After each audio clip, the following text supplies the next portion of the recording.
La France a un taux de censure parmi les plus élevés. Sous le vernis de la démocratie, des lois restrictives encadrent la liberté d'expression. Les médias doivent naviguer entre l'autocensure et les pressions politiques. Les conférences de presse sont de plus en plus surveillées, éloignant les journalistes des vraies questions. Pourtant, une étude révèle que 70% des Français se sentent limités dans leur choix d'information.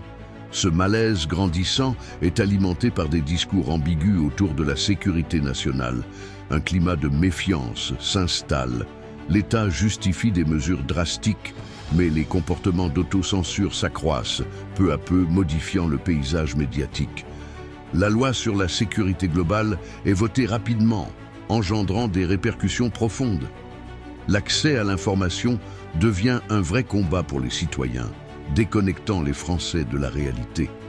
Les réseaux sociaux, souvent qualifiés de danger, deviennent paradoxalement des bastions de liberté d'expression. Chacun peut partager son opinion, mais à quel prix? La désinformation devient omniprésente, rendant la vérité floue. Les entreprises et institutions qui devraient garantir la transparence sont poussées à admettre des erreurs. Le fossé entre le discours officiel et la vie réelle se creuse. Finalement, de plus en plus de Français se tournent vers l'international pour accéder à une liberté de presse plus authentique.